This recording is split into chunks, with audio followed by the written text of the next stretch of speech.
Adelante, doctor.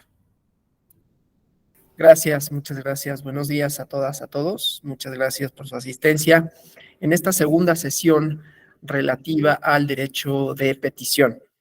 Ayer vimos aspectos generales y algunas modalidades, digamos, del derecho de petición, ¿no? Que creo que resultan interesantes, así como su relación, la relación del derecho de petición con otros derechos, ¿no? Propiamente el derecho de reunión y de asociación, que no son necesariamente lo mismo, y el derecho a la información. Obviamente, aunque no son el objetivo inmediato de este módulo, pues hay que mencionarlos y me parece que es importante hablar del derecho de acceso a la información como una modalidad, porque dentro del derecho de petición teníamos que vienen incluidas obligaciones para la autoridad, una de las cuales es la respuesta, ¿no? Es decir, vimos que contiene varios elementos, el derecho de petición, y que tenía modalidades, ¿no? La petición en sentido estricto, la petición con los requisitos legales, la petición estricta y la respuesta.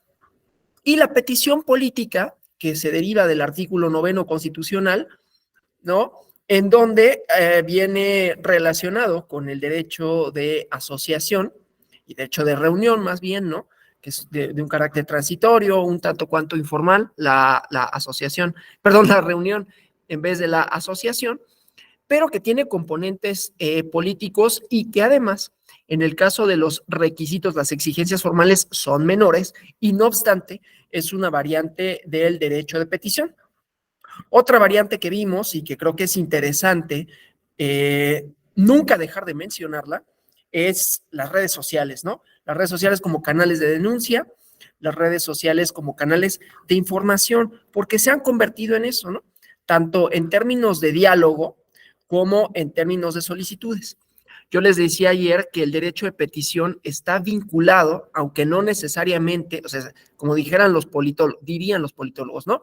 Es una condición necesaria, pero no suficiente para que haya democracia. Y ponía ejemplos de peticiones políticas y desde luego vamos a ver peticiones formales, ¿no? Y como la respuesta, que esta era una de las cosas que eran importantes, ¿no? ¿Quién, cómo y qué, ¿no? ¿Cómo responde, qué responde y quién responde a la solicitud, ¿no? En las monarquías, pues la solicitud del ruego, inclusive, ¿no? Con este énfasis en la bondad supuesta o la benevolencia, ¿no? De él o la reina, príncipe, conde, lo que sea. Y en cambio, en democracias, pues habría una serie de funcionarios competentes y una serie de garantías en todo caso, no en todos los casos, pero en todo caso, para si la solicitud se formulara ante la autoridad que no corresponde. Esto ahorita vamos a ver como esas modalidades. Pero además, las democracias contemporáneas, o las democracias, pues sí, contemporáneas, han adoptado otros esquemas, ¿no? Otras formas. Y dentro de esas formas está el derecho de acceso a la información y las redes sociales. No quiere decir que solo en las democracias pueda haber una interacción en redes sociales, pero ahí sería un canal en donde si las relaciones de diálogo en las democracias pensaríamos idealmente que son o tienden a la horizontalidad, entonces podría haber una solicitud vía redes sociales, con el, digamos, riesgo de que al no tratarse de una solicitud formal, no está necesariamente vinculado con la idea esta del breve término.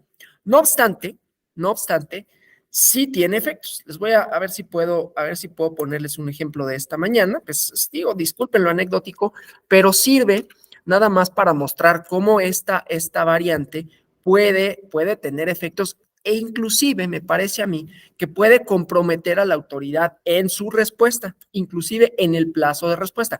No necesariamente en el sentido, como decía, de lo del breve término o la negativa ficta, ¿no? Pero sí, por lo menos, para que se convierta en un mecanismo, ya decía, de intercambio, en un mecanismo de, ¿cómo se llama? Escrutinio y pues de alguna manera, aunque no me gusta decirlo así, de presión, o sea, un poco como de vigilancia del actuar gubernamental. Entonces estoy abriendo mi Twitter, nada más para enseñarles una cosa, ¿no? Les voy a compartir aquí mi pantalla, ¿no? Procurando que no muestre más de lo que quisiera yo mostrar. Voy a ver si se puede, ¿no? Sí se puede. Entonces, esto, ¿no? A la mañana reporté una fuga de agua. A ver, estoy viendo que se vea. Aquí está, ¿no? La mañana reporté una fuga de agua, ¿no? Entonces pongo aquí la dirección, todo, y hay una respuesta. Eso es lo único que me interesa. La respuesta y hay un folio, ¿no? Aquí está. Entonces, esto, desde luego, ahí hay una solicitud ciudadana, ¿no? Para que atiendan una cuestión de relativa a la competencia de la autoridad, ¿no? Eso es lo único que me interesa. Insisto, aquí no hay un compromiso por parte de la autoridad para responder en un breve término, pero a la hora de asignar un folio, a la hora de dar vista de que atendieron o que ya vieron cuál es la problemática, pues habría por lo menos la posibilidad de hacer un seguimiento, ¿no? Al folio. Insisto, no es que este sea el canal formal, pero es una variante, ¿no? Es una variante que me permite inclusive darle seguimiento a esa solicitud, ya que tengo un folio, entonces yo puedo estarle ahí presionando a la autoridad, suponiendo que se tardase un tiempo en atenderlo, ¿no? Volver a llamar y volver a decirles, oye, me diste este folio y no has atendido esta cuestión, ¿no? Entonces, solo para decir, hay variantes, ¿no? Las formas son importantes, pero también tenemos, ¿no? Estas posibilidades en las redes sociales. Después quizás habría que regularlas y podrán ser reguladas inclusive jurisdiccionalmente, ¿no? Habrá una persona, como ya hubo en algún momento, ¿no? Que si un funcionario te puede bloquear o no. Y entonces decía, no te puede bloquear. Creo que, no sé si fue un juzgado de distrito o un colegiado, o fue la propia corte, que dijo, pues es que no lo puedes bloquear porque ese es un canal de información para la ciudadanía, no es tu cuenta personal, y entonces desbloquéalo, ¿no? No me acuerdo cuál fue el asunto en concreto, pero había esta posibilidad, entonces probablemente, ¿no? Si alguien se atreviera o si alguien lo hiciera, ¿no? A demandar, ya fuera una negativa ficta, ya fuera un procedimiento propio para que se reconozca este ejercicio como un derecho de petición. Finalmente se formuló en los términos en los que lo señala la ley, ¿no? Se formula por escrito, se dice exactamente qué se pide, se acompaña de pruebas, aunque sea virtuales, y se hace de manera respetuosa, ¿no? Y la autoridad responde y proporciona un folio, veremos cuánto tarda en atender. Yo espero que no sea mucho porque se está tirando agua, pero bueno. Entonces, solo para decir, hay modalidades y dentro de esas modalidades también vamos a encontrar el derecho de acceso a la información, porque el derecho de acceso a la información sí se vincula directamente con el derecho de petición.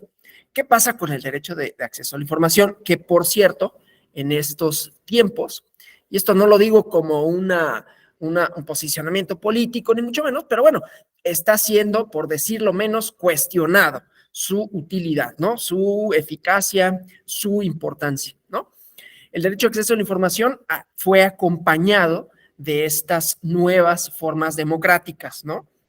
No digo que ahí se contenga la democracia, pero dentro de las modalidades distintas de la democracia, pues estuvo la creación de estos organismos, ¿no? Ad hoc, estos organismos constitucionales autónomos, el INE, el INAI, etcétera, ¿no? Que procuraban hacer de ciertas cosas, de ciertos aspectos, de ciertas materias, una cuestión técnica, ¿no? Entonces, con el derecho a acceso a la información, lo que sucedía, ¿no? Y lo que sucede es que no es solo la solicitud directamente a la autoridad que debe de proporcionar información, ¿no? Aquí estamos hablando de otra modalidad del hacer. Hay varias modalidades del hacer en el derecho de petición, ¿no? Es decir, yo le solicito a la autoridad que dentro de tus facultades expidas una licencia a la que, si cumplo con los requisitos legales, tengo derecho. Licencia de funcionamiento, licencia de manejo, licencia de uso de suelo, etcétera, ¿no? Ese es un hacer de la autoridad y tiene un término para darle contestación, tengo que formularla de conformidad con lo que la ley al respecto manifiesta, solicita, ¿no? Es decir, se le da materialidad al artículo 8 de una manera específica, dependiendo del trámite de que se trate, pero no todos son trámites. Hay otros haceres de la autoridad, como el, oye, puedes por favor atender la fuga de agua, ¿no? O hay otros haceres que tienen que ver con el deber propio de la autoridad. Tienes que expedirme mi documento de identidad, mi INE. Tienes que expedirme mi cédula, mi constancia fiscal, más allá de que pueda haber trabas, y ayer habíamos visto algunas trabas que son lógicas, otras no. Y luego está el conocer. Durante muchos años, inclusive ya dentro de la democracia, por lo menos de procedimientos, había quienes definían al Estado, y ahí me estoy refiriendo propiamente a David Easton, ¿no? Tiene un libro que, tiene varios, pero hay uno que es interesante, que se llama Esquema de Análisis Político, que dice, el Estado es una caja negra, ¿no? Hay información, ¿cómo se dice? Es que a mí no me gusta utilizar anglicismos. Ahorita, permítame nada más en lo que carburo bien para no decir la palabra que no quiero decir. Insumos, ¿no? Hay información de entrada, se procesa de alguna forma en el Estado, y cuando me refiero al Estado, los organismos del Estado, las instituciones, y llega a la ciudadanía en forma de política pública, ¿no? Pero no sabemos qué pasó en el Inter. No sabemos por qué se decidió de una manera, con qué información contaban, quiénes lo hicieron, ¿no? Entonces decía, entonces el procedimiento de la construcción de las políticas públicas, por poner un ejemplo, es incierto, porque sé qué pasa antes y sé qué pasa después, pero no sé qué pasa en medio, cómo se procesa esa información. Entonces, un poco para atajar esa parte, se crearon los organismos de acceso a la información pública, ¿no? ¿Con qué datos trabajas? ¿A partir de qué? Pero eso se fue expandiendo, ¿no? Entonces estaba primero la solicitud, oye, autoridad, yo necesito información relativa a esto, ¿no?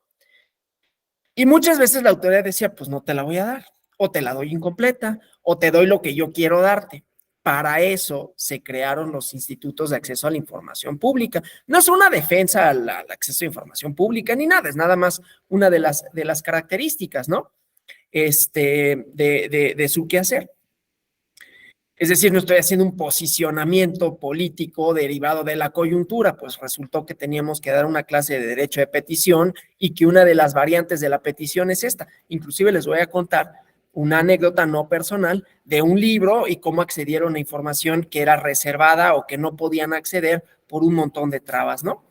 El chiste, pues, es que entonces ahí en el derecho de acceso a la información lo que tenemos no nada más es la solicitud y la obligación de la autoridad de proporcionar la información, porque en ese proporcionar la información había como, y sigue habiendo, y siempre va a haber, ¿no?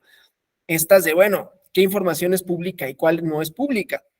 ¿Por qué la definimos como pública o no? Y entonces vienen los institutos de acceso a la información para decidir si es pública o no y obligar en todo caso a la autoridad correspondiente para que dé a conocer aquella información con la que trabajan, con la que deciden, etcétera, etcétera, ¿no? Esto fue particularmente fecundo para el periodismo. Las y los periodistas tienen, no son los únicos, pero son unas de las profesiones que mayor contacto tienen con el derecho de petición en su vertiente de acceso a la información, ¿no? Por el tipo de investigaciones que hacen. Entonces, les voy a contar.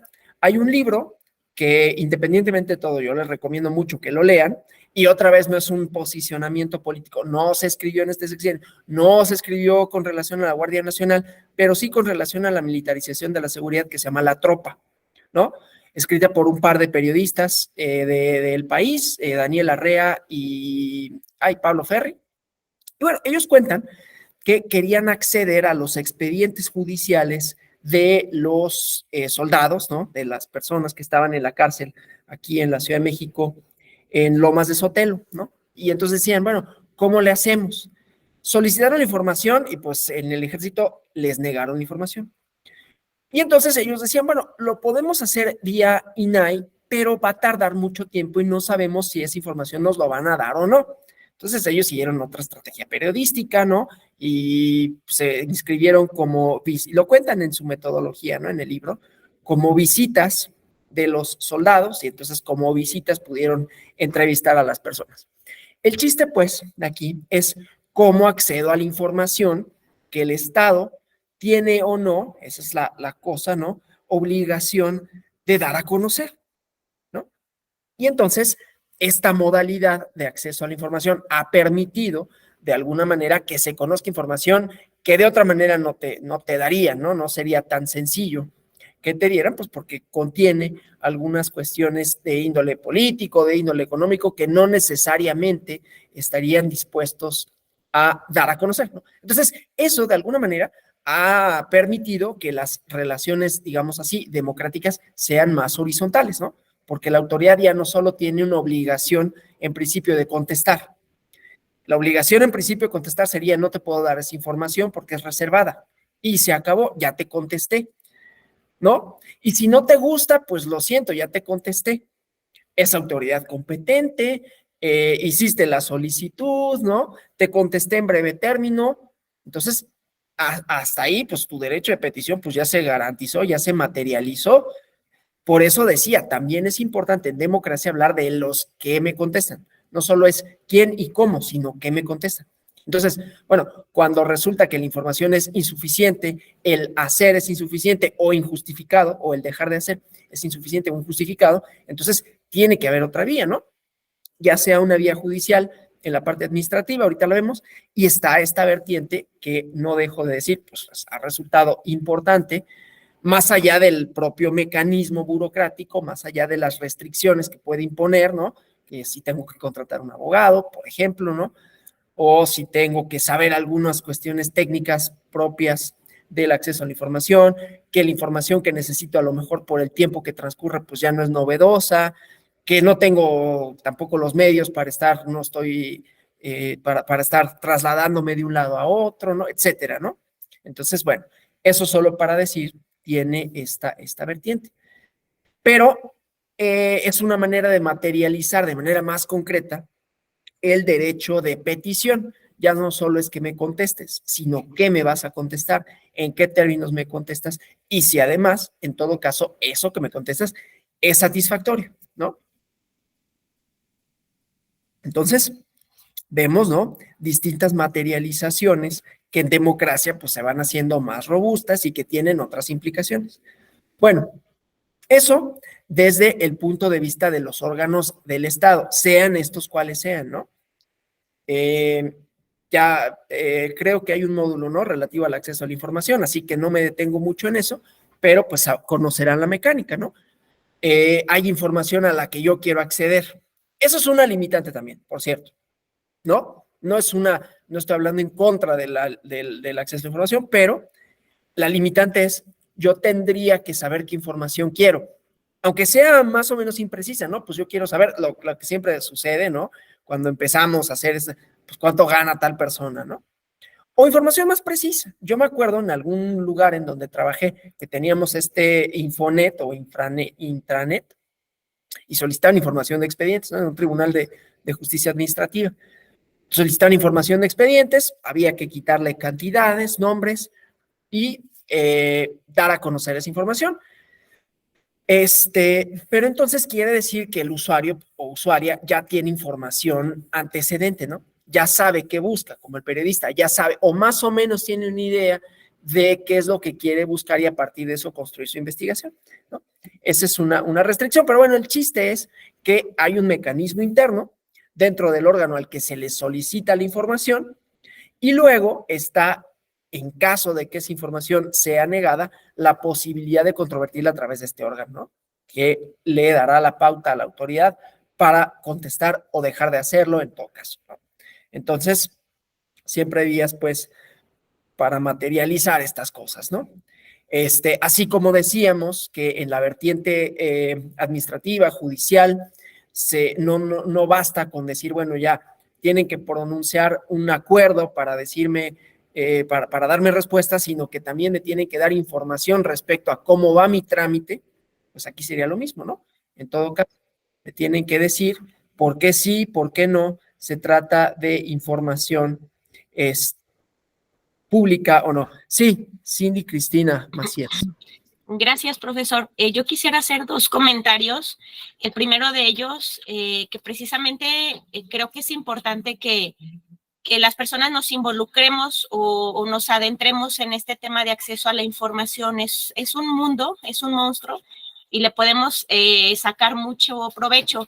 Lamentablemente, efectivamente, la gente pregunta cuáles son los salarios, qué personal está adscrito, pero finalmente, o sea, podemos conocer todas las actividades que hace una institución. Un ejemplo, podemos meternos a dependencias federales para obtener subsidios, para obtener becas, para obtener apoyos a emprendedores, a empresarios.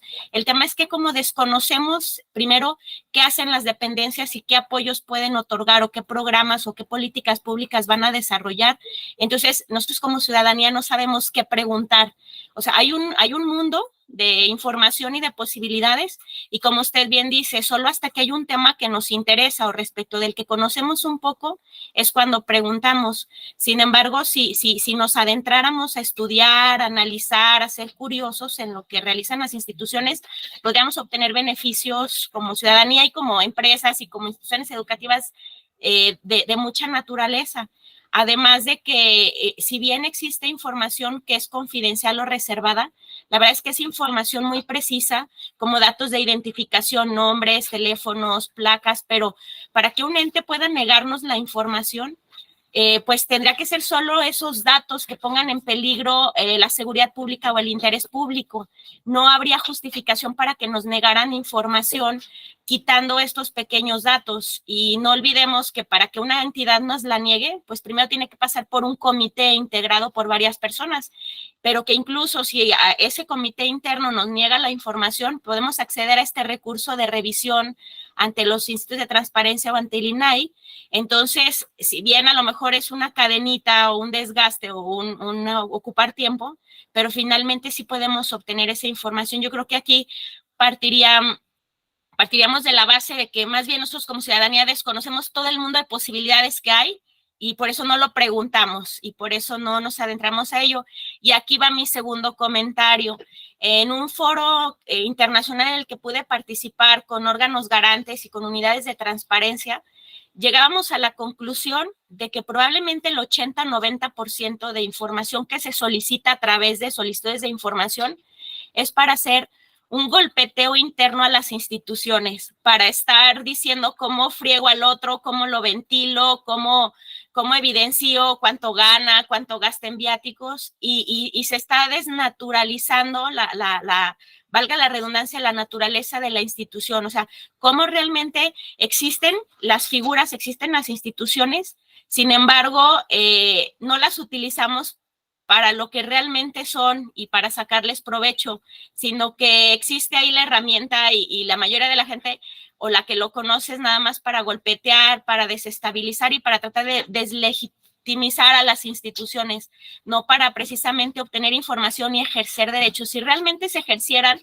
para lo que, o se utilizaran para lo que están hechos, creo que sí se le podría sacar mucho provecho. Entonces, se le llama el derecho de acceso a la información un derecho llave, un derecho de acceso a todos los demás derechos humanos. Entonces, creo que así como nos metemos a estudiar muchas veces el tema de derechos humanos en general, derecho penal o derecho civil, que es lo que más nos atañe como personas en nuestras relaciones diarias, en nuestras relaciones jurídicas o familiares diarias, si le diéramos la importancia y nos metiéramos a estudiar este derecho de acceso a la información, creo que podríamos realmente sacarle el provecho que realmente nos proporciona. Y como se lo comentaba yo el día de ayer, creo que es una herramienta fundamental en este derecho de petición. No se queda a los artículos 8º constitucional, sino que da para mucho. Y efectivamente los periodistas lo han utilizado para obtener sus fuentes de información y fuentes fidedignas y fuentes confiables de información. Pero es como lo hace, lo podemos usar en la academia, como empresarios, como emprendedores, en fin, en N cantidad de situaciones, ¿no? Ese sería mi comentario. Gracias. Sí, muchísimas gracias, totalmente de acuerdo. La cosa es que mucha de nuestra, porque así se ha construido la democracia en México, está mediada por la desconfianza, ¿no?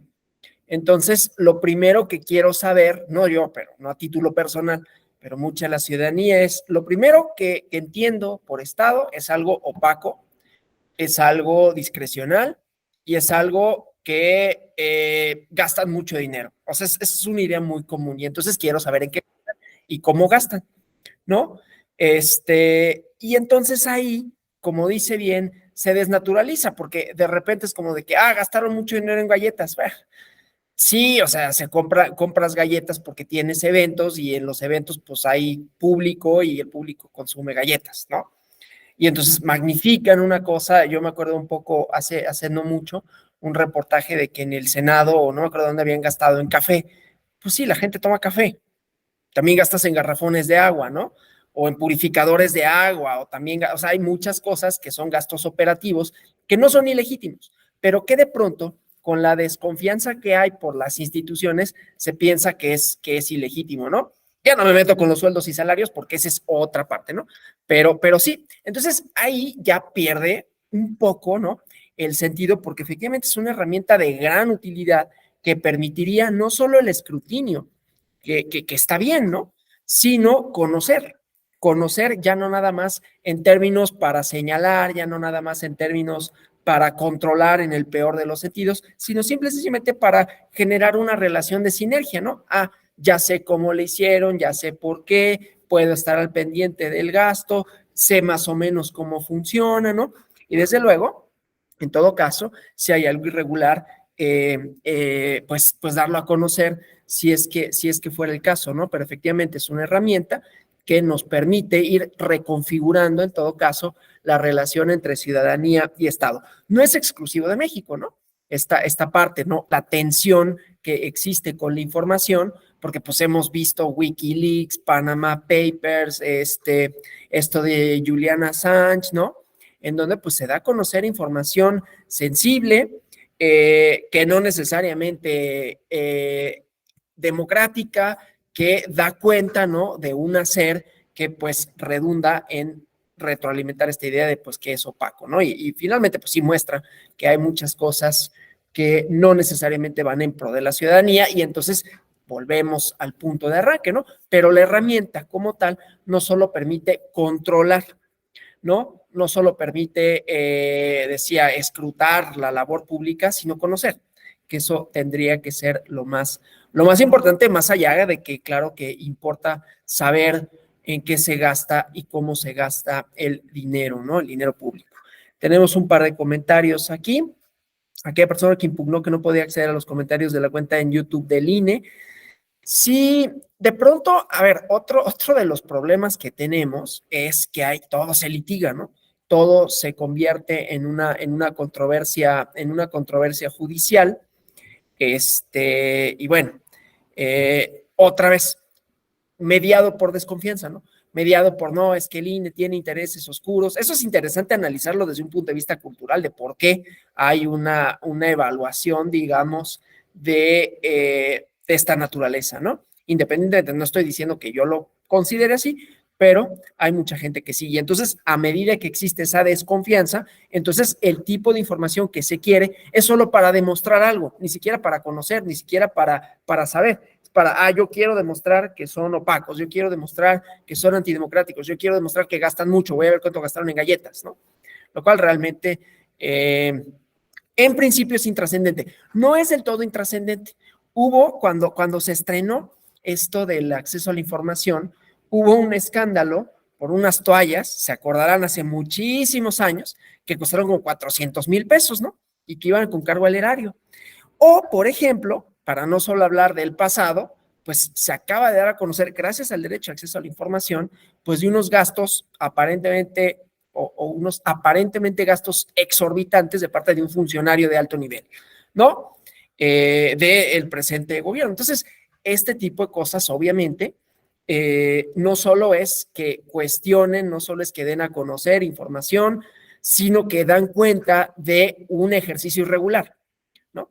Y dar cuenta de un ejercicio irregular también es importante para construir relaciones democráticas, más allá de que desde luego tensan la confianza entre la ciudadanía y las autoridades, pero a lo que voy no es que todo esto sea ocioso, ¿no? Puede ser ocioso saber cuánto gastaron en café, puede ser ocioso saber cuánto gastaron, no sé, en algunas cositas, ¿no? Pero no es ocioso saber que se utiliza un avión de la Fuerza Aérea Mexicana para ir a Nueva York a comprar en un mall y va toda la familia, ¿no? Entonces, ahí nada más es como ir tratando de ir delineando que sí, que no. Y desde luego, como decía bien la compañera Macías, es cuestión de ir construyendo ciudadanía, y estas herramientas lo permiten, más allá de cuál sea el uso que podamos darle, ¿no? Y bueno, eso nos llevaría aquí a la libertad de expresión del periodismo, ¿no? Y nos saldríamos un poco, está relacionado en tanto que es el ejercicio de petición, ¿no? Es la respuesta, y en la respuesta pues vamos a encontrar muchas posibilidades de ya no nada más que me responden, sino cuando me responden, en esa respuesta voy a ver un contenido, ¿no? Voy a ver, bueno, la respuesta, así como yo les comentaba ayer, ¿no? La respuesta a la demanda política de Macron, lanzar antimotines, o la respuesta política en el 68, ¿no? Lo mismo, ¿no? Matar a la gente.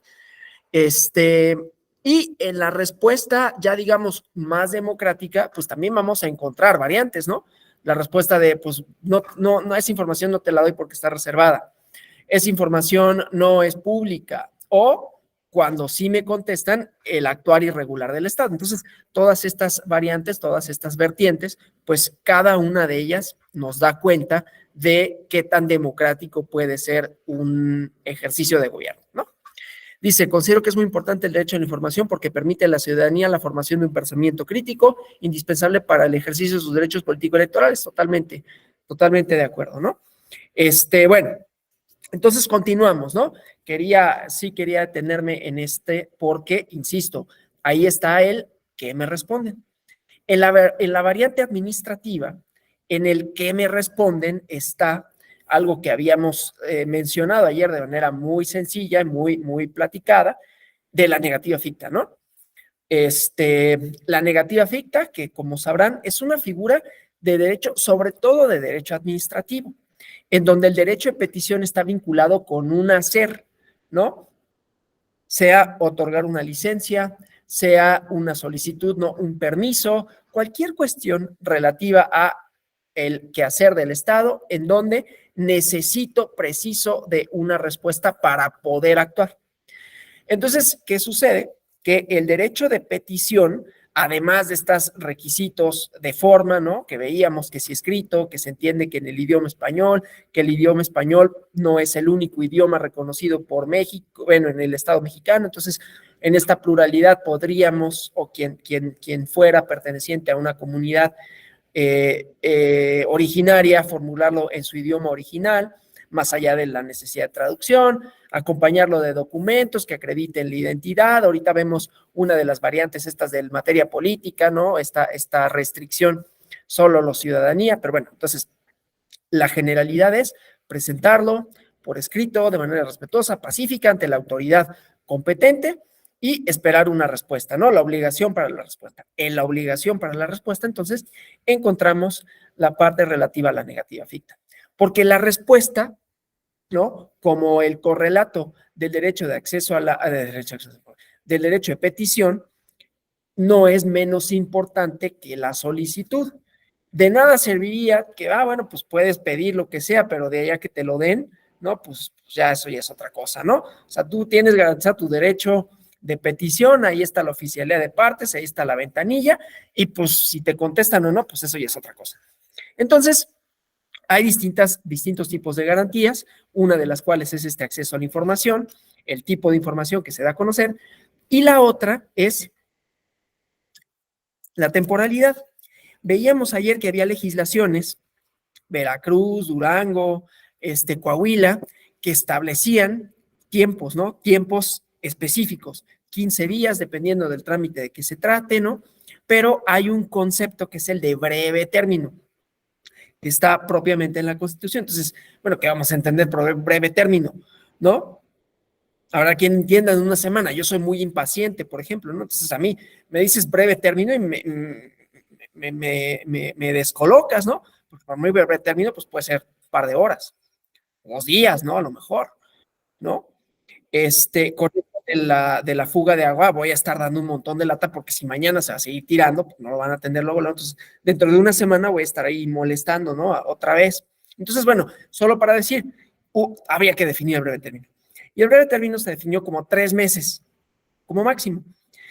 Transcurrido, sí, es mucho, ¿no? Depende de qué se trate. Si es una fuga de agua, 3 meses es demasiado. O sea, la cantidad de agua que se tiraría ahí es demasiada. Pero bueno, entendemos que en esta naturaleza más formal, en donde yo solicito a la autoridad, sea con una formalidad específica requerida, sea sin ella, ¿no? Porque decíamos, puede haber formatos, puede haber formalidades, ¿no? O puede haber escritos libres. Y cada autoridad, dependiendo de la información que uno necesite o del actuar que le requiera a la autoridad, va a ser distinto el tipo de trámite que tenga que hacer, el tipo de escrito que tenga que presentar.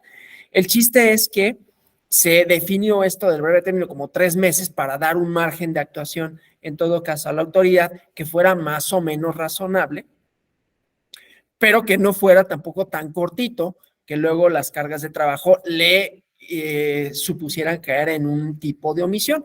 Pero la negativa ficta no es una omisión propiamente, es una figura en la que se entiende de manera automática, de manera tácita, que si no hay respuesta, entonces la respuesta es negativa, ¿sí? Eso no colma, desde luego, el derecho de petición. En un principio podremos decir, bueno, pues entonces entiendo que me lo negaste, pero ahora dime por qué. Ya les decía, ¿no? Y vuelvo a lo mismo. ¿Quiénes? ¿Quiénes responden?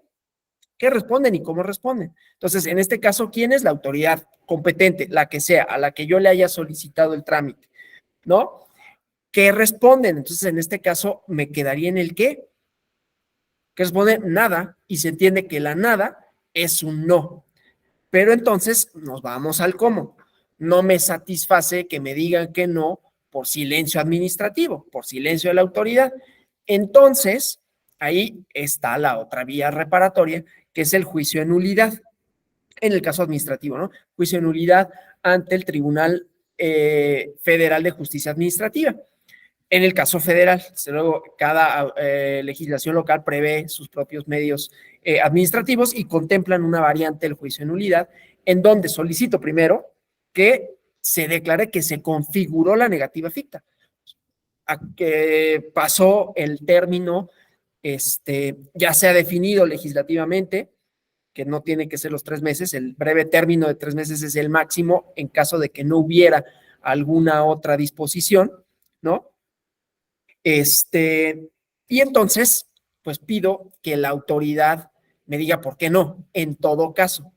Y en ese decir que no, yo podré decir, oye, pues es que yo sí tenía derecho a, porque el silencio o la negativa ficta, pues ni siquiera me está diciendo por qué, ¿no? O sea, quién, cómo y qué. Y en el qué ya no me dice, ya no, perdón, quién, qué y cómo. Entonces, ya no me está diciendo por qué, en todo caso, no tenía el derecho que estaba solicitando. ¿Sí? Y entonces está esta vía, ¿no? El juicio de nulidad, y ahí yo voy a decir, primero que nada, demando la negativa de tal cosa, documento, ¿no? En el que hice la solicitud. Recuerden ayer que cuando hablábamos de esta vertiente escrita, ¿no? Pues acompañar un acuse de recibo para que yo pueda efectivamente decir, presenté ante la autoridad competente esta solicitud y nunca me respondieron. Y aquí está el sello de recibido. El sello de recibido data que es esta fecha, a tal hora, y ya se cumplió el breve término, ¿no? Entonces, ahí se le da vista a la autoridad, ¿no? Y la autoridad contestará y dirá, no, mira, es que lo que sea. Puede ser que ahí te contesten. ¿Qué pasa ahí? Vamos a suponer, hay 2 posibilidades, ¿no? Que te contesten o que no te contesten. Si te contestan en la contestación, valga la redundancia, en la contestación a la demanda del juicio de nulidad, te contestan lo que estaba solicitando. Vamos a pensar que yo solicité una licencia de construcción, de construcción o de uso de suelo. No me contestan, demando la negativa ficta y me contestan y me dicen, ¿sabes qué? No te lo otorgo por esto y por esto y por esto. Entonces, ahí ya tengo una posibilidad de establecer una ampliación de la demanda, porque entonces ya no nada más es si se configura o no la negativa ficta. Hay una respuesta y la respuesta es susceptible en todo caso, ahí el cómo, ya conocí las razones y entonces el cómo ya resulta algo que por sí mismo me puede constituir un derecho para solicitar, ¿no? que el tribunal, aquí ya en la vía jurisdiccional, se pronuncie sobre la legalidad de eso que me están contestando. Claro, me pueden contestar en sentido afirmativo. Bueno, pues ya, ¿no? Ya me contestaron, voy a poder hacer mi trámite y entonces, pues a lo mejor me desisto de la demanda o la demanda se sobresee y dirá, bueno, se configura la negativa ficta, está aquí la respuesta de la autoridad y ya no se afectan los intereses de la persona en todo caso, ¿no? Suponiendo que así fuera. Entonces, bueno, solo para decir, esta es una posibilidad, ¿no? Es importante, ¿no? Recalcar que el derecho de petición no se colma, insisto, ¿no? Con el silencio. Y dice, bueno, pues ya supe que no. Necesitas saber por qué no, en todo caso, ¿no? ¿Eso a qué nos lleva? Que no nada más es la respuesta, sino quién responde. O sea, volvemos al origen. Porque la respuesta tiene que darse, ¿no? En este caso formal, la respuesta tiene que darse por autoridad competente. ¿Qué es la autoridad competente? Y esto tiene otras dos cosas, ¿no? Una parte, digamos, difícil para el solicitante y una parte difícil para la autoridad, porque de pronto nos podemos encontrar como solicitantes con que, pues es que hay un montón, ¿no? Así, ¿a quién le dirijo este escrito? Vamos a pensar en Hacienda. Hacienda tiene varias administraciones, ¿no? Administración local de recaudación, administración local jurídica, administración local de determinación de impuestos, etcétera, ¿no? Entonces tiene varias administraciones. Entonces, bueno, ¿a quién se lo dirijo? ¿No? ¿A quién le dirijo esta, no sé, esta solicitud de condonación, por ejemplo, ¿no? Ellos tienen una ventanilla, por cierto, ¿no? Una administración local de servicios al contribuyente. Entonces voy al local servicios de contribuyente y ya me dirán. Pero el chiste, pues, es que también hay una parte de formularlo ante la autoridad que corresponde. Si lo pusiéramos en términos jurídicos, que ya decíamos que tenía esa vertiente, ¿no? El derecho de petición también se hace extensivo a los procesos judiciales, pues sería el tipo de acción y el tipo de derecho subjetivo público que quiere ejercitar. Entonces, pues tengo que pedir, si es un derecho electoral, político electoral, pues al tribunal electoral. Si es un derecho civil, pero luego no está tan claro, ¿no? Luego no está tan claro, ahorita voy a eso, ¿no? ¿Qué tipo de derecho se ejerce? Para no perderme en una cosa y la otra, regreso a la parte administrativa y luego voy a la parte jurisdiccional, ¿no? Entonces, en la parte administrativa es cuál es la autoridad competente y en todo caso, si esa autoridad a la que le voy a formular la solicitud exige algún requisito. Entonces, ahí pues ya hay un poquito de embrollo, ¿no? De cuál es, ¿no? Y luego ahí podemos plantear como estas dificultades y sucede, ¿no? Que uno llega a la oficina, no, es que aquí no es en la otra. Y pasas a la otra, sí, pero tome su turno, ¿no? Oye, no hay nada, sí, pero tome su turno, tome el turno, ahora sí pase, ¿no? Ese tipo de cosas de organización burocrática, ¿no? Que no necesariamente está mal, pero que van distribuyendo, es a lo que voy, distribuyendo las competencias y entonces eso puede a veces dificultar el saber a quién se le pide qué, ¿no? Normalmente, para materializar esto de manera debida, hay un módulo de información en donde te van a decir, ¿qué es lo que quieres? Pues esto, entonces o es este formato o es este escrito, es decir, no es que yo tenga que conocer la ley, entonces va a tener que hablar un abogado para que me diga qué, y a lo mejor el otro tampoco sabe y va a tener que consultar la ley y a ver cuál es la autoridad competente a la que se tiene que formular esta solicitud. Entonces, como ven, también tiene un entramado burocrático, ¿no? Distribuir competencias y dentro de eso, pues estará un área de orientación que mira, a ver, ¿qué es lo que buscas? Tal cosa. Entonces lo que quieres es tal y entonces preséntalo tal, ¿no? Y necesitas acompañar esta documentación, ¿sí? Bueno, en la vertiente judicial pasa algo más o menos, o puede pasar algo más o menos similar. Primero, para determinar a qué autoridad le compete, ahorita estamos hablando de conocer, ya cuando veamos el resultado, la respuesta, pues tiene que ir colmada de otros requisitos constitucionales, fundamentación y motivación, ¿no? Que es lo que también importa con la negativa ficta, pero ahorita vamos así como en el flujo del trámite, ¿no? Entonces, en el caso de los poderes judiciales o de las cuestiones judicializables, pues está la cuestión relativa a qué derecho subjetivo público se está haciendo valer y entonces a qué autoridad le corresponde conocer. Y luego sucede que te equivocas de vía, ¿no? Si te equivocas de vía, ¿qué pasa? Pues depende quién seas. O sea, no me refiero a qué posición social tengas, sino dependiendo del derecho de que se trate y dependiendo de si te encuentras en una situación o no de vulnerabilidad. Voy a poner el ejemplo del derecho electoral. ¿Qué pasa si yo, ciudadano, me equivoco de vía? En principio, pues no es muy aconsejable, ¿no? Pues no te equivoques, pero si me equivocara, ¿no? Ahorita, por ejemplo, que están el plan B y la suspensión del plan B, y a lo mejor no todo el mundo sabe que se suspendió el plan B también para efectos de los medios de defensa. Entonces yo, ciudadano, acudo al INE y entonces resulta que, como les contaba ayer, no me dicen, no, pues es que tu acta de nacimiento no se ve y no te puedo hacer tu trámite, aunque lo hayas hecho ante mí, solo vayas a renovar. Y entonces yo promuevo, de conformidad con la nueva ley, un juicio electoral. ¿Es la vía? Pues no, porque esa vía sería si estuviera vigente la ley, pero está suspendida. Entonces, el tribunal podría decirme, no, pues te desecho y preséntalo con la vía que sí es. Pero el desechamiento, pues no va a ser inmediato, ¿no? Yo ya redacté la demanda. ¿Qué va a pasar si eso sucediera? Yo como ciudadano, pues que el tribunal lo va a reencausar. Va a decir, a ver, si bien es cierto que no sé cómo lo va a frasear, pero lo podría frasear así, ¿no? Si bien es cierto que el juicio electoral es el medio de defensa contemplado en la ley que estuvo en vigor de tal, no menos cierto es que fue suspendida por el acuerdo tal de la Suprema Corte de Justicia de la Nación y por lo tanto siguen vigente de conformidad con el acuerdo 1/2023, que ese sí existe y que sí es ese, del Tribunal Electoral, que los juicios se van a seguir de conformidad con la Ley General del Sistema de Medios de Impugnación, vigente a partir de 1996, y por lo tanto este se va a tramitar como juicio ciudadano. Y ya, eso pasa. No eso en todos los casos. No en todos los casos va a haber la posibilidad de reencauzar aquí porque es una materia específica, un tribunal específico y una persona específica. Si fuera un partido político, muy probablemente, bueno, si fuera por este equívoco producto de la legislación, probablemente sí lo pueden recausar.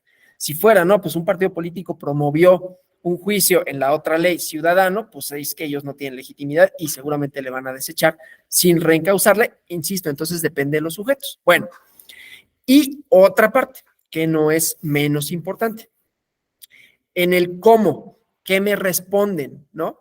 Y quién me responde y en qué términos me responde. Entonces, ya no nada más es satisfacer la solicitud, ¿no? Bueno, te otorgo, sino quién otorga la licencia, y esto para seguridad jurídica, ¿no? Si se trata de una licencia, pues la tiene que otorgar, en todo caso, su visto bueno, el funcionario competente, tiene que dar los fundamentos legales de su competencia, territorial y material, ¿no? Sabrán que se divide en territorial y material. Puedo pronunciarme sobre eso y en dónde, cuál es el ámbito territorial de validez, espacial de validez, ¿no? Lo cual también puede dar, ¿no?, lugar a posibles otras impugnaciones o ejercicios de derechos, ¿no? Entonces, si yo ya tengo mi licencia de funcionamiento y llegan y me quieren clausurar porque no lo expidió autoridad competente, pues ahí está en la respuesta el fundamento de su competencia territorial y material. Por eso es importante, ¿no? Entonces tiene que ser por autoridad competente y desde luego también redactarlo en términos sencillos, ¿no? Redactarlo en términos que sean legibles, que eso es un problema para el derecho, ¿no? Porque luego el lenguaje jurídico resulta todo menos inteligible, ¿no? O sea, todo menos claro. Entonces, ese también, como vertiente, insisto, del contenido, de la calidad de la respuesta, ¿sí? Entonces, tiene que ser igualmente ¿cómo se llama? En términos claros.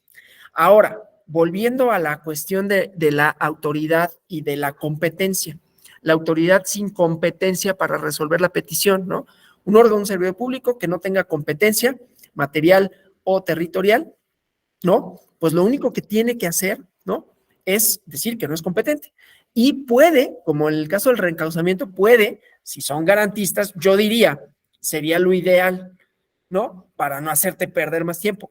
Me declaro incompetente, pero lo remito a la autoridad que sí es competente, claro, siempre y cuando sepa cuál es, no necesariamente la autoridad va a saber cuál es, o lo remito a la Dirección General Jurídica para que ésta determine cuál es la autoridad competente y la remita, ¿no? Eso no siempre pasa, pero sería lo ideal, ¿no? Pero bueno, en el derecho de petición, la incompetencia no puede ser alegada para evitar dar contestación a la petición, ¿sí? Ah, no, pues no soy competente. Dime por qué no eres competente. O sea, son muchas vertientes lo que tiene esto, ¿no? Dime por qué no eres competente. Porque si nada más, pues todas se van a declarar incompetentes, ha pasado, ¿eh?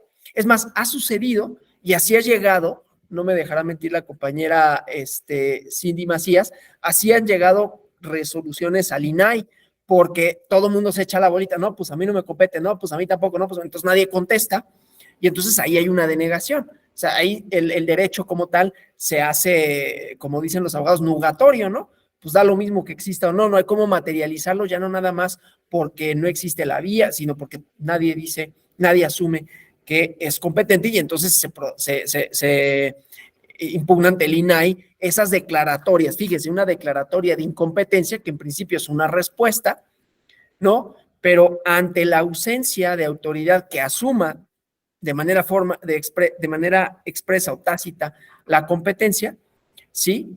Y entonces no es nada más como, bueno, pues ya incompetente y entonces se acabó, ¿no? Hay criterios jurisprudenciales que se han decantado por considerar que aún la instancia que carece de competencia está obligada a dar respuesta en términos constitucionales, ¿sí? Hay tesis de la segunda sala de la Suprema Corte en ese sentido, ¿no? Bueno, entonces, esta llamada de atención, ¿no? A los supuestos en que el órgano o el servidor público no es competente, se tiene que leer en atención a la redacción que en fecha reciente ha propuesto ciertas instituciones jurídicas, ¿no? Esto que les decía, la posibilidad de la remisión a la autoridad competente, ¿sí? Si tiene obligación o no, yo pensaría que sí, ¿no? Entonces, hay distintos criterios, ¿no? De cuando hay una dependencia, ya les decía, que distribuye la competencia o departamentos administrativos, pues podemos pensar, ¿no? En aquellos supuestos, ay, quién sabe qué le pasó aquí a la pantalla que tengo enfrente que se ve horrible, ya, es que se veía así como pixeleada, ¿no? Entonces, cuando hay una autoridad que tiene distintas unidades o departamentos encargados de atender las peticiones que se formulan, ese hecho no exime, en todo caso, al titular o la titular del deber de turnar las peticiones a las unidades correspondientes para hacer del conocimiento del peticionario el trámite que siguieron sus peticiones. En la práctica común, que en peticiones elevadas, por ejemplo, al presidente, a los secretarios, a los gobernadores, a los presidentes, ¿no? Es más o menos común la respuesta al peticionario, en donde se informa que la petición es remitida a una autoridad subordinada, se da por los secretarios particulares, privados, ¿no? De tales servidores públicos, ¿no? Una cosa que no es menor, y que no sé si mencioné ayer, pero que hoy la voy a mencionar, es la firma, tanto del que solicita como del que responde, ¿no? Había en los tribunales administrativos, cuando había contestaciones de parte de las autoridades o cuando había resoluciones de parte de las autoridades, la firma facsímil, ¿no? O sea, no, tiene que ser firma autógrafa, de puño y letra. Entonces, firma del peticionario en cuanto hace a la solicitud, firma de la autoridad en cuanto hace a la respuesta. Entonces, la firma, desde luego, ¿no? El nombre de la persona, acompañado de una rúbrica, estampado al pie del escrito para atestiguar que es el autor o que aprueba su contenido, ¿no? No es necesaria la dualidad nombre, rúbrica, ¿no? Y ya sabemos, personas que no sepan firmar pueden poner su huella digital, ¿no? O su nombre si es que saben escribirlo. Sucede luego que, no estoy diciendo que necesariamente sea así, pero a veces sucede, en algunos órganos, yo conocía en un órgano jurisdiccional, que una persona encargada de recibir trámites era particularmente escrupuloso a la hora de la firma, ¿no? Entonces, lo primero que él verificaba es que hubiera firma, y si no había firma, le ponía un diurex, ¿no? Así de ya no lo puede, y lo hacía enfrente de la persona, ¿no? Entonces, pues ya no podía firmar. ¿Qué pasaba ahí? Si uno es un poco más garantista que eso, ¿no? En el tribunal. Entonces, no en ¿no? Otro tribunal. Y entonces ahí lo que pasaba es que decías, a ver, no le voy a negar, ¿no? Por esa omisión, el acceso, el derecho a acceder a la justicia, si dentro de sus copias de traslado, por ejemplo, pues hay un documento firmado, ¿no? Y si hay un documento firmado, pues entonces voy a tener ese como el original y ya. ¿no? Pero bueno, la firma es importante, se han desechado muchas demandas por ello, pero también a la hora de solicitar información es un elemento indispensable, ¿no? Para que el documento que contiene la petición se perfeccione jurídicamente. Presupone la aceptación por parte del peticionario de los términos en que ha sido dirigida la comunicación. Se entiende que efectivamente asume las cargas jurídicas que pueden derivarse de tal actividad, ¿no? Porque la petición en principio la podría hacer cualquier persona en mi nombre. ¿Y cómo van a saber que sí soy yo? ¿No? Claro, las variantes a las que me refería, como los de redes sociales, pues ahí lo que puedo hacer nada más es una denuncia, ¿no? No podría solicitar, a menos que se pudiese, que no se puede, una licencia. Hay variantes. ¿Se pueden solicitar licencias vía electrónica? Sí, hay una plataforma. Por ejemplo, el gobierno de la Ciudad de México tiene una plataforma digital. Mi licencia de manejo, no se las enseño porque no la he descargado en este celular, pero mi licencia de manejo está por ahí en la nube, es digital, ¿no? Pero para obtenerla, tuve que colmar una serie de requisitos, dar de alta una aplicación, en esa aplicación me pidieron una serie de, un correo electrónico, ¿no? O sea, es decir, se aseguraban de que fuera yo, inclusive creo que datos biométricos, no me acuerdo muy bien. Pero entonces ahí con esa aplicación yo pude acceder a ese documento. Entonces hay trámites que se pueden solventar de esa manera, ¿no? Que hay una solicitud, una respuesta, sobre todo en estos de vida cotidiana, ¿no? En donde, aunque no hay el estampado de la firma, sí hay una manera de cerciorarse de que soy yo, ¿sí? Entonces, esto para decir, tiene muchas vertientes y muchas posibilidades, sobre todo con el desarrollo de las tecnologías y ahora con la inteligencia artificial, pues habrá que ver qué sucede, ¿no? Pero entonces, bueno, esto para decir, cualquier escrito de la naturaleza que sea, si no presenta firma, a nadie obliga, ¿no? Y no existiendo autor o responsable del contenido de este, pues es un contrasentido admitirlo en todo caso, ¿no? Entonces, la firma es importante. Ahora, esto luego en el derecho administrativo hay estas cositas, ¿no? Que luego son medias exasperantes, como bueno, pero ¿qué pasa si en vez de firmar al final, firmo al margen, ¿no? Sí, pues está bien, ¿no? Si hay una firma, se debe requerir el reconocimiento, ¿no? Si existe una duda, en todo caso, pues puedo decir, oye, a ver, hay una firma que está por ahí perdida, ¿no? Esta, o sea, una carga ahí para la autoridad, bueno, sí hay una firma, pero no está donde tendría que estar, está en el margen. Puedo solicitar como autoridad, oye, esto lo debo de entender como tu firma, sí o no, pero hay una, ¿no? Entonces, estos, digo, la idea es que pues firmen al calce y ya, ¿no? Pero bueno, como esto puede suceder, ¿no? Habría que, en todo caso, como autoridad, requerir mediante notificación personal a quien aparece como promovente para que comparezca a reconocer el contenido y firma del escrito, ¿no? Obviamente con el apercibimiento correspondiente. Si no lo haces, pues se tendrá por no presentado tu medio de impugnación o lo que sea, ¿no? Entonces, esa parte, ¿no? Encontré que en la Constitución de Venezuela dice que para los supuestos en que los firmantes son más de 5, ¿no? Quienes respondían por la autenticidad de las firmas de los demás eran los primeros 5 firmantes, aunque todos respondían por la verdad de los hechos, ¿no? Nuestro ordenamiento no contempla eso, pero era una curiosidad. Un requisito que no debe de pasar, no sé, largo, ¿no? Esto tanto para las demandas como para, en todo caso, las peticiones que hagamos formales, pues es el domicilio para notificaciones, ¿no? Otro elemento importante que se debe de manifestar en el escrito de petición, porque tiene el correlato con el deber de la autoridad de acordar sobre la misma y notificar al peticionario. Esto también es en beneficio de la persona, ¿no? Porque, pues, si yo, para no tener que estar yendo ahí a la oficina y cómo a mi trámite, pues entonces está el domicilio, ¿no? Todo esto se ha ido transformando, ¿no? Porque están las notificaciones electrónicas, que ya más o menos vamos conociendo, ¿no? Tanto en asuntos de orden administrativo como en asuntos de orden jurisdiccional. Pero bueno, el chiste es que para que pueda la autoridad notificar, pues tiene que haber un domicilio o, en su caso, un correo electrónico. En el caso de correo electrónico, pues se van a exigir otros requisitos, ¿no? Donde viene la firma electrónica. Ah, se me olvidó decir lo de la firma electrónica, ¿no? A la hora de la firma, en todo caso, pues ahí está colmada esta situación. Y el ejemplo clarísimo de esto, que es sino una petición, porque deriva de una obligación. Ahorita estamos con las declaraciones de impuestos, ¿no? Es una obligación para quienes tienen un determinado número de ingresos y es una posibilidad para quienes no teniéndolo puedan tener derecho a una devolución.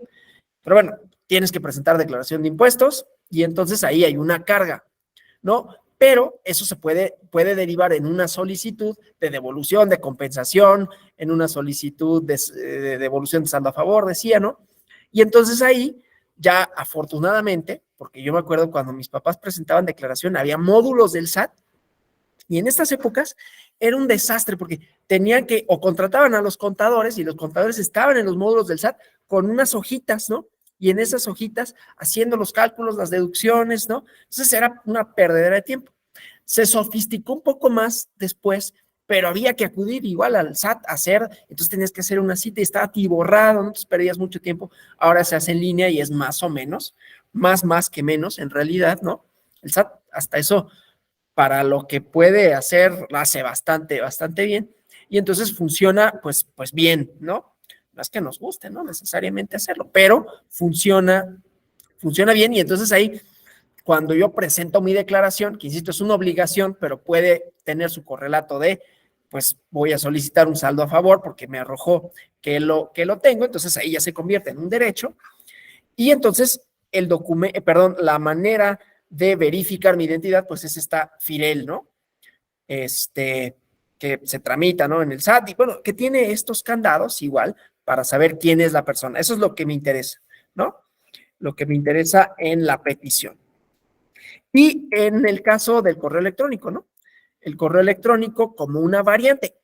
Y además la sofisticación de los sistemas de comunicación también impacta en las aplicaciones de celular o los mensajes de texto que luego te dicen que para que puedas habilitar una función, etcétera. Esto como mecanismos de seguridad, ¿no?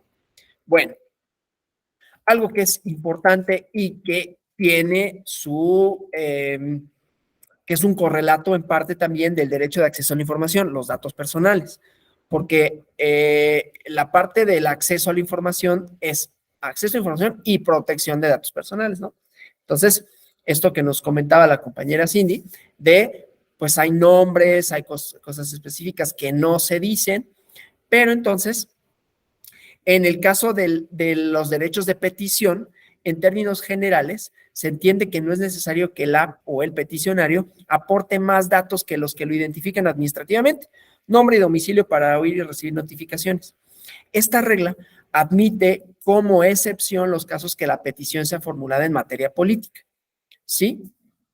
Y voy a eso, porque ya habíamos visto, ¿no? Dentro de las posibilidades y las limitantes. Y cuando dicen en materia política, las peticiones solo son para las y los ciudadanos mexicanos.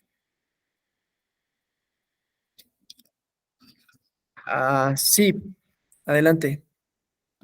Perdón la interrupción, profesor. Nada más que sí se me hace importante comentar en relación al domicilio de lo que usted decía, porque luego a veces las autoridades mañosamente, aunque hay un domicilio, notifican por estrados y cuando ya llega el juicio de nulidad o el amparo, dice, no, yo sí notifiqué y está en los estrados, ¿no? Con lo que usted decía y dices, no, pues por eso te puse mi domicilio, por eso te puse mi correo, o sea, es además de darte respuesta, notificártelo correctamente, porque qué caso tiene que sí te respondan si no te lo dan a conocer.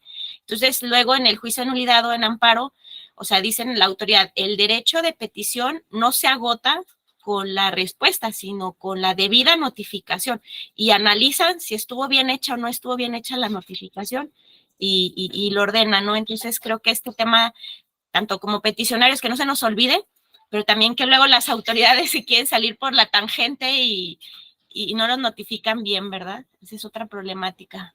Sí, muchísimas gracias. Tiene toda la razón. Sí, en el cómo, ¿no? ¿Cómo me dan a conocer? Pues también tiene que ver que me la den a conocer de manera tal que yo pueda saber no solo el contenido de la resolución, ¿no? Porque puede decir, pues ahí está, pues pasa por ella, cuando puedas, yo te notifiqué por ahí en los estrados y ni siquiera yo pude saber cuándo me notificaron, ni en qué términos, ni nada. Entonces, sí, en el caso, por ejemplo, de Hacienda, es particularmente importante la notificación, ¿no? Cerciorarse del domicilio en caso de que el notificador haya acudido, cómo se cerciora del domicilio, a quién le pregunta, ¿no? Es decir, si no está la persona, ¿no? ¿Cómo se cerciora que ese es el domicilio? ¿Entre qué calles se encuentra? Si le entiende la notificación con una persona, ¿cómo se cerciora que esa persona tiene conocimiento de que ahí vive ese otro individuo, ¿no? Y si le puede dejar a él, se puede entender con él la notificación, si le deja citatorio. Las notificaciones tienen una mecánica propia muy, muy importante y que en términos de legalidad justamente son motivo también de anulación. Y si se anulan la notificación, en muchos casos se puede anular todo el contenido demás, ¿no? Pasa, por eso decía, en las cuestiones de la Secretaría de Hacienda y Crédito Público, en cualquier cuestión administrativa en realidad, ¿no? Que, por ejemplo, ¿no? Llegan a mi casa y llegarían con unos mandamientos de ejecución y requerimientos de pago y embargo. Y yo, ¿pero de qué?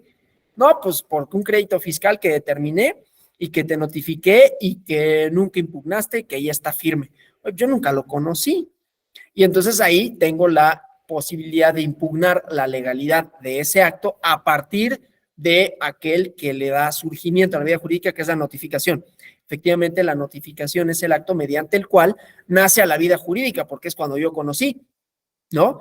En el derecho administrativo, inclusive, uno puede decir o la notificación o cuando para efectos de la impugnación yo conocí del documento, ¿no? No, pues me dijeron, o algo que pasa muy, muy seguido, ¿no? Esto no necesariamente es derecho de petición, y sí, porque se va vinculado con la impugnación.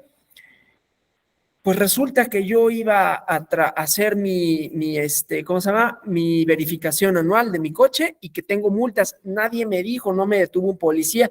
Y entonces, pues yo no sabía ni qué multas eran, ¿no?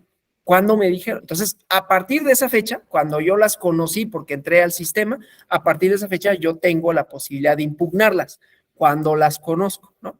Entonces, sí, la importancia de que las autoridades notifiquen bien para que o puedan ejercer el derecho que les corresponde o para que nazca mi derecho, en todo caso, para instar a la autoridad jurisdiccional a que se pronuncie sobre eso. Gracias por la precisión, porque sí lo había, me lo volé, ¿no? Completamente. Bueno, gracias.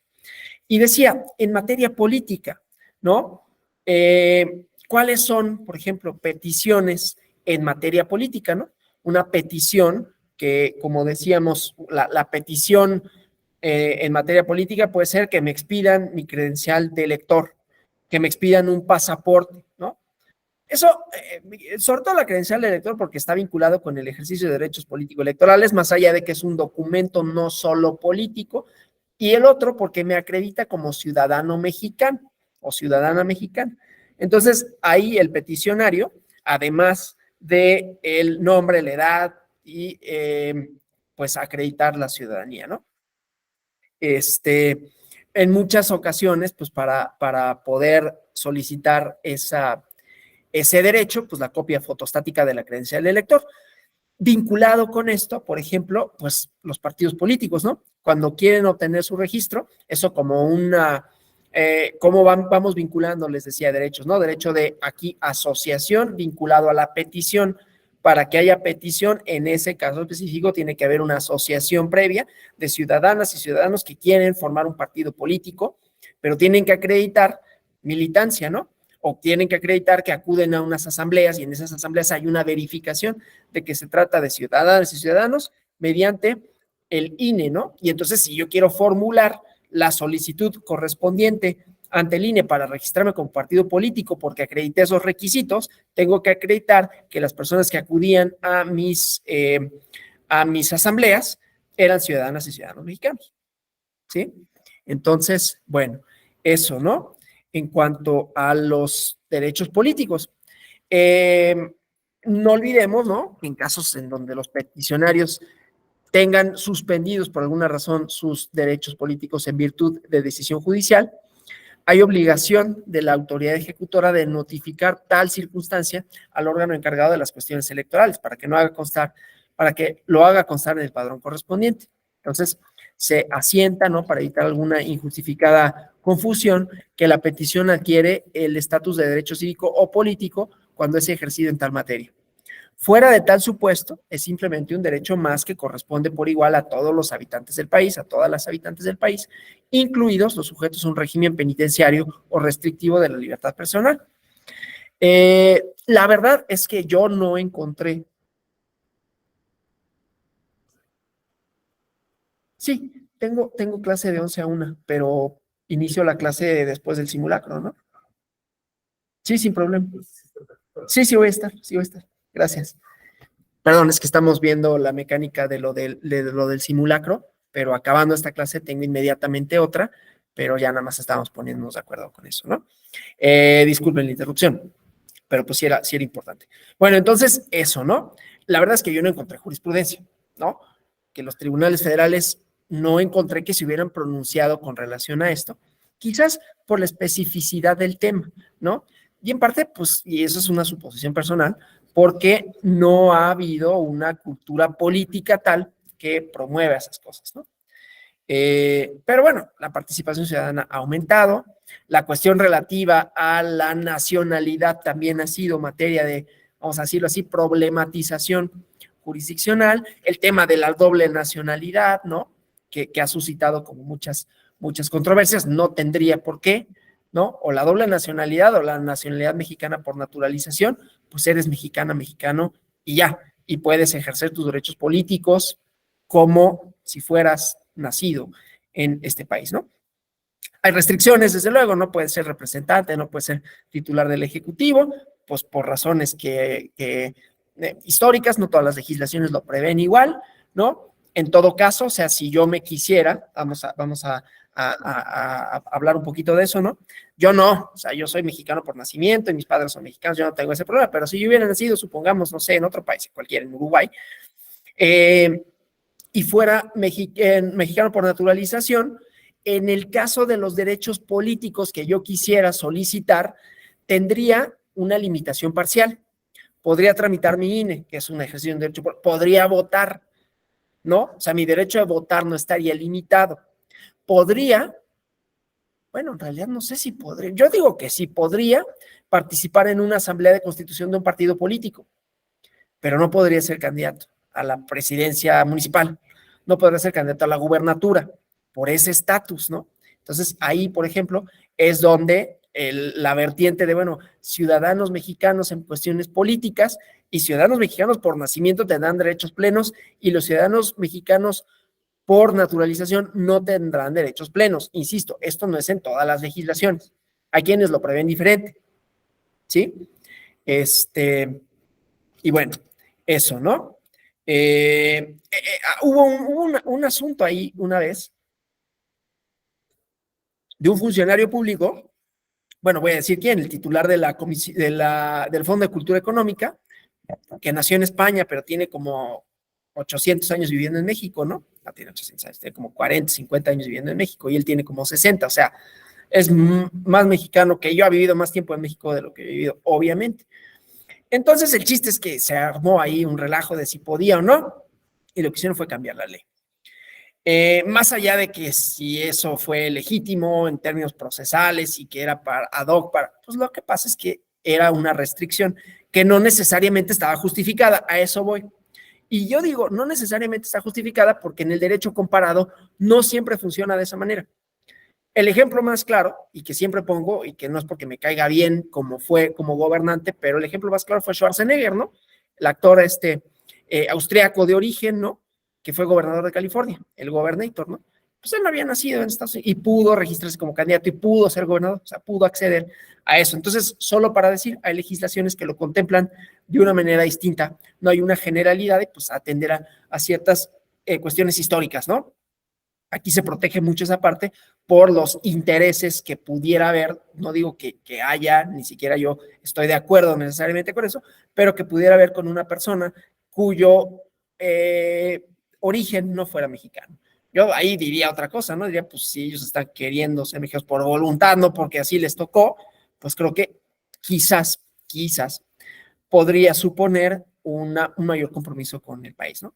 No es esto necesariamente así, ¿no?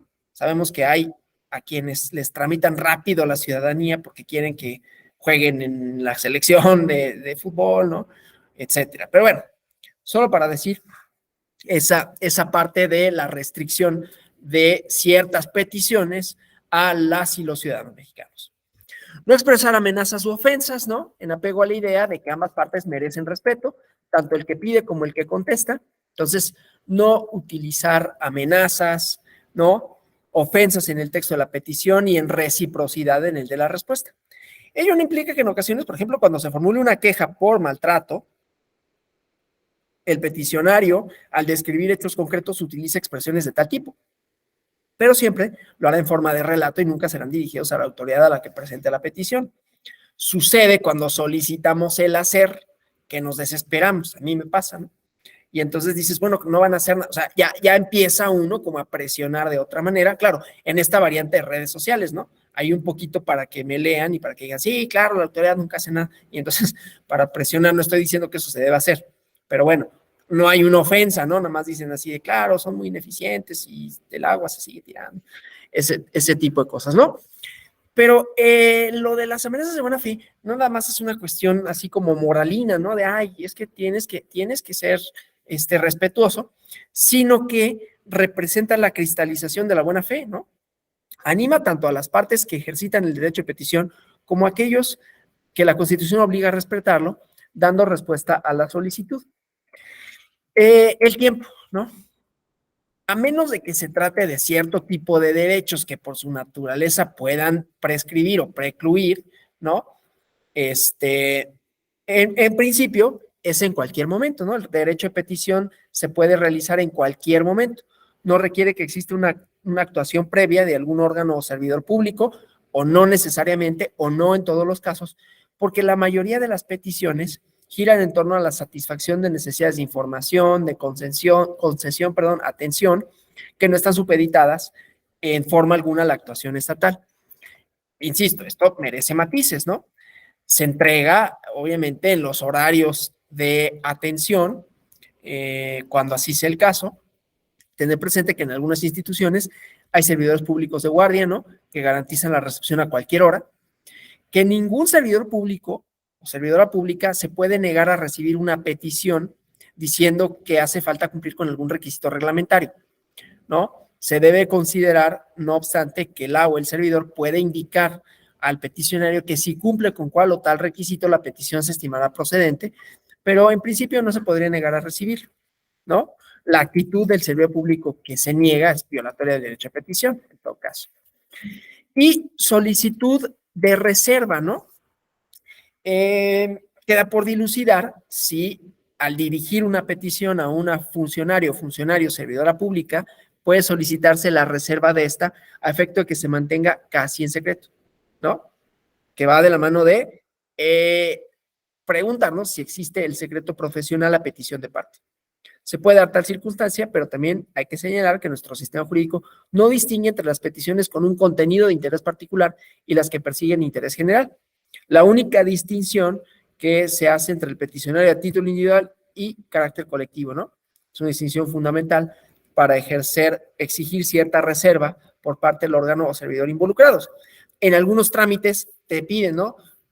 Indique si consciente, si da su consentimiento para que sus datos se hagan públicos o no. Y algunos son para fines estadísticos, ni siquiera es porque te vayan a digan tu nombre específicamente, pero pasa esto, ¿no? Y por último, la manera pacífica y respetuosa, ¿no?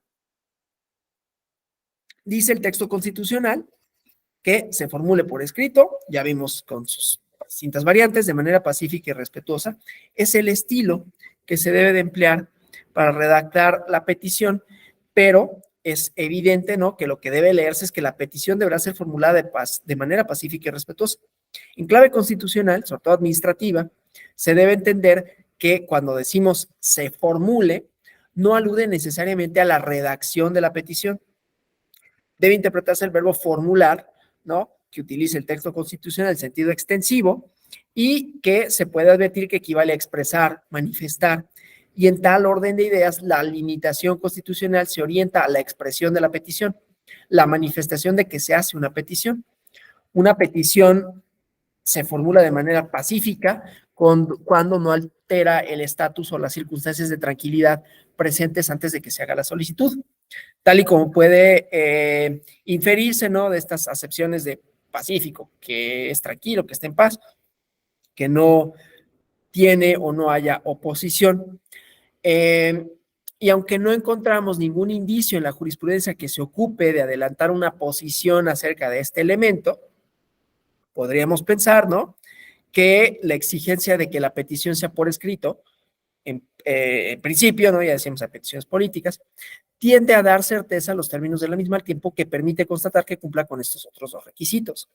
Cuando se trata de peticiones políticas no escritas, ¿no? O sea, peticiones políticas o peticiones políticas.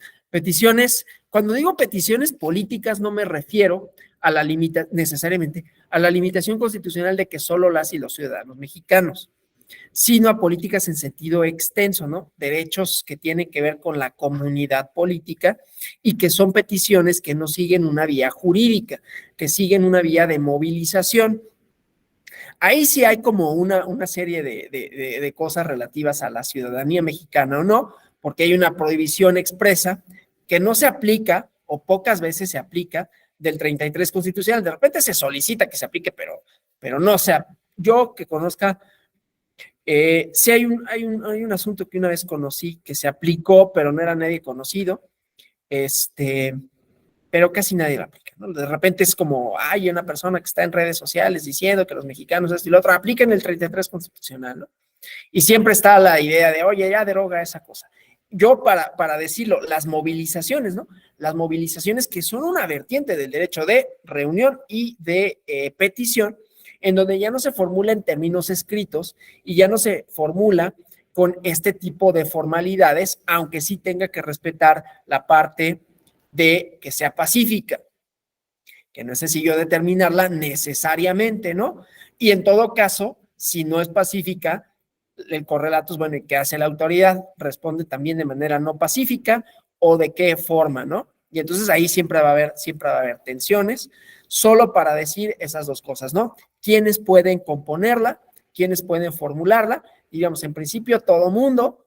Yo no sé o no he sabido de concentraciones de este tipo que pueden exigir distintas cosas, desde mejoras climáticas, aunque ahí sí ha habido arrestos, ¿no? En las cumbres climáticas que luego se dan en Bruselas y en esto una vez a Evo Morales, el expresidente boliviano, se dio medio a conocer por eso, ¿no? Porque estaba en una de estos globalifóbicos que les llamaban, ¿no? Estaba en una cumbre y lo arrestaron, ¿no? En Estados Unidos también luego llegan a arrestar a personajes públicos, a George Clooney, lo han arrestado varias veces por protestar, a Martin Sheen, ¿no? A distintas personas, por la protesta, ¿no? En México decían, yo no estoy tan cierto porque nunca me constó, que luego en ciertas marchas había agentes del Instituto Nacional de Migración que estaban verificando y de repente te pedían así como quiero ver tus papeles para ver si puedes o no, y si no, no sé si te arrestaran o te sacaban, lo que sí sé es que tampoco los expulsaban, pero sí tenemos un problema en ese sentido, ¿no? De respeto en todo caso de, bueno, quienes pueden formular las peticiones no formales de índole político en una concentración, aun si es pacífica, ¿no? Entonces, pero esto siempre va a estar en los límites, entonces esto es todavía más interesante, ¿no? Porque los requisitos formales pues se colman o no se colman, tiene sus maneras, ¿no? De garantizarse, tiene sus correlatos, tiene sus formalidades exigidas, pero en los ámbitos de exigencia, de manifestación, de petición política informal, es decir, por canales no institucionales necesariamente, o sea, cuando la gente toma las calles, ahí ya tenemos otros equilibrios, ahí ya tenemos otros tipos de interacciones, ¿no? Otro tipo de interacciones, otro tipo de solicitudes, ¿no?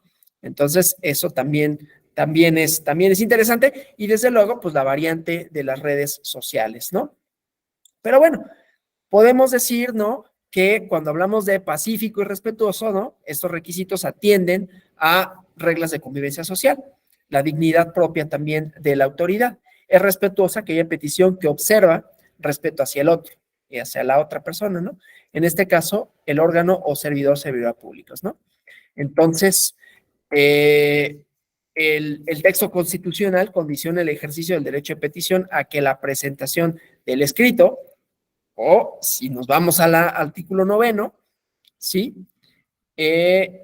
La concentración no altere la tranquilidad, no ofenda, ¿no? Dice el artículo 9, ya lo habíamos visto el día de ayer, pero ahorita lo repito, ¿no? No se considerará ilegal y no podrá ser disuelta una asamblea o reunión que tenga por objeto hacer una petición o presentar una protesta por algún acto a una autoridad si no se profieren injurias contra esta, ni si hiciera uso de violencias o amenazas para intimidarla u obligarla a resolver en el sentido que desee. O sea, hay una reiteración de la manera pacífica y respetuosa, solo que ahora se alude a los supuestos en que el ejercicio del derecho de petición es colectivo, ¿no? E informal, digámoslo de alguna manera, ¿no? Porque puede ser formal una asamblea para constituir un partido político en donde hay exigencias específicas, ¿no? O un sindicato, la toma de nota de un sindicato, ¿no? Ya lo verán esto cuando vean el derecho de asociación, los derechos de asociación y de reunión, que luego a mí me toca dar ese módulo, entonces a lo mejor es conmigo, o a lo mejor ya lo tuvieron, y bueno, el chiste es que hay modalidades, ¿no? Pero otra cosa es cuando es menos formal que eso, que no pretende constituir a una persona moral, ¿no? Es decir, el derecho meramente de reunión, ¿sí? Y así lo dice, una asamblea o reunión, o sea, la posibilidad de que sea el derecho de asociación o el derecho de reunión que pide una petición. Entonces aquí es un derecho de petición colectivo y puede ser o no formal, ¿no? Es decir, se le exigirán una serie de requisitos que se colmen jurídicamente o no, dependiendo de qué es lo que se quiera hacer. Para la constitución de sindicatos, para la toma de notas, para la constitución de partidos políticos, hay requisitos formales. Para las protestas, no las habría, ¿no? Entonces, pues, la manera pacífica es que no hagan uso de violencias o amenazas para intimidarla, ¿no? Creo que no hay necesidad de extendernos más en este tópico, ¿no? Solo traer a colación la idea que explique por qué el derecho de reunión se hace énfasis especial al supuesto de la petición colectiva, ¿no? En el inicio del liberalismo francés, por ahí de 1790, la reglamentación del derecho de petición y de reunión o asociación se dan simultáneamente, ¿no? Y se señala en el decreto de 1789 sobre la constitución de los municipios que los ciudadanos tenían el derecho de reunirse pacíficamente y sin armas en asamblea para dirigir peticiones a los cuerpos municipales, a la administración de los departamentos de París, ¿no? Bajo la condición de hacer del conocimiento de la autoridad municipal la fecha y lugar de la asamblea y que no serían más de 20 ciudadanos los que presentarían las peticiones. Entonces, eso, ¿no? Y bueno, nada más para terminar, hablar de ciertas excepciones, ¿no? Al requisito de escritura, ¿no? La realidad exige que algunas peticiones no sean escritas, ya volviendo a las peticiones formales, y esto entenderse como una posibilidad de que el órgano servidor público, servidora pública, a los que se dirige la solicitud, se niegue a atenderla. En la mayor parte de los casos, la recepción de las solicitudes orales amplía la actuación pública en beneficio de las y los gobernantes, ¿no? Y podemos encontrar por lo menos 3 excepciones, ¿no? Por mandato legal, en situaciones de urgencia y por existencia de formularios, ¿no? Mandato legal, ¿no? El ejercicio del derecho de petición debe ser presentado por escrito, pero, y a veces con formalidades y a veces no, escritos libres, pero hay momentos en que las legislaciones han hecho excepciones a estas circunstancias, ¿no? Por razones de celeridad administrativa o economía procesal, se permite que haya peticiones formuladas de manera oral, ¿no? Algunas instituciones que están obligadas por norma legal a aceptar peticiones de forma oral son aquellas que están orientadas a la protección del consumidor, a la defensa de los derechos humanos, por ejemplo, ¿no? Entonces, bueno, obviamente una vez instaurado el procedimiento, debe entenderse que el órgano o servidor públicos están obligados a actuar con motivo de la petición y que su omisión o atención indebida es un supuesto para incurrir en responsabilidad. En situaciones de emergencia, ¿no? Por principio de certeza y seguridad jurídica, es que es la exigencia de que se formulen por escrito las peticiones, pero hay ciertas ocasiones en que las o los gobernados enfrentan circunstancias de emergencia que impiden que la petición se formule por escrito y entonces la petición verbal, la comunicación telefónica debe ser atendida. Es el que asiste a la prestación de servicios públicos, ¿no? Policía, bomberos, asistencia sanitaria. Estos supuestos quedan incluidos los programas de emergencia que se establecen los DN3, ¿no? O sea, fenómenos que generan la necesidad del servidor público de una naturaleza tal que haría irracional exigir que la petición se presente por escrito, ¿no? Incluso en tales casos, cuando la situación impide que el afectado o la afectada solicite el servicio, el órgano o servidor público están obligados a actuar. Se exige que tales servicios se atiendan cualquier petición, incluso aquellas anónimas, ¿no? Cuando uno llama a emergencias. Entonces, en algunas circunstancias es probable que quienes ven amenazados sus más preciados bienes dirijan palabras altisonantes, insultos a servidores públicos. Debe ponderarse esta situación de peligro, la emergencia, ¿no? Que de no ser controlada, podría provocar algún daño y entonces no puede hacerse reproche frente a tales palabras, ¿no? Será la autoridad administrativa encargada de sancionar tales faltas o infracciones quien ponderará los hechos, ¿no? En este supuesto, ¿no? Prima el derecho a la vida, a la integridad corporal, a la propiedad personal, a la salud pública, ante la inminencia de riesgos o afectaciones, y debe de entenderse así la obligación del ente público a actuar de manera diligente, y ya, ¿no? Obviamente aquí pues la cosa es que no sean falsas alarmas, ¿no? Y por existencia de formularios, que ya habíamos hablado, ¿no? Es una excepción que no está contemplada en una norma legal ni está justificada por alguna circunstancia de urgencia, pero permite que se soslaye, aunque sea de manera solo parcial, la condición de que el peticionario redacte en sus propios términos la solicitud, ¿no? Entonces, esa parte. Y cuando hablamos de esto, pues siempre tenemos que hablar de las vertientes de las tecnologías de la comunicación y la información por los correos electrónicos, ¿no? Muchos órganos estatales presentan información sobre sus actividades en páginas web y exhiben direcciones electrónicas, ¿no? A las que los usuarios pueden hacer llegar comentarios, aclaraciones, peticiones, ¿no? Es un fenómeno, pues, ya no diría que reciente, pero común en la praxis política y administrativa, pero que tiene varias interrogantes con relación al correcto funcionamiento de estas instituciones, ¿no? Entonces, por cuanto hace al derecho de petición, habrá que determinar cuándo efectivamente podemos considerar que quien presenta la petición es realmente quien dice ser. Ya habíamos visto, ¿no? ¿Cómo me cercioro de? Y entonces en ese supuesto pues debemos de atender la multiplicidad de ofertas de servicios gratuitos de internet que permiten que cualquiera obtenga un correo electrónico y aunque la función pública goza de un principio de buena fe, también supone la buena fe en la actuación de las y los gobernados, ¿no? La bondad de tales principios queda entredicha cuando nos percatamos de las llamadas falsas o que los peticionarios actúan en perjuicio evidente de tales presupuestos, ¿no? Caso distinto es el supuesto de notificación por esa vía electrónica del acuerdo recaído a la petición, que también pues tendrá sus características específicas para que sí sea la dirección que utilizas, ¿no? Esto no siempre sucede, otra vez, en todos los casos, en todos los países. En otras latitudes, los órganos o servidores públicos tienen una probada práctica en la presentación de peticiones vía electrónica. En nuestro país todavía se tienen que perfeccionar algunos tópicos, ¿no? Pero ha tenido mayor importancia esta parte, ¿no? Entonces, bueno, pues colmado esto, yo doy por finalizada mi intervención, pero dejo a ustedes ahora los micrófonos, el chat, para en caso de que hubiera comentarios, preguntas que quisieran formular.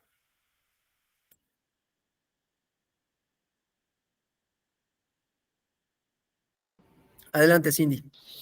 Disculpe, profesor, nada más una pregunta. Fíjese que no me quedó claro si cuando la ciudadanía hace una petición en vía redes sociales, como la que usted manifestó hace ratito de la fuga, y que hasta le dio número de folio, tengo la duda, o sea, si legal y jurisprudencialmente la autoridad queda obligada, o sea, si es un derecho de petición o queda como a la voluntad de la autoridad.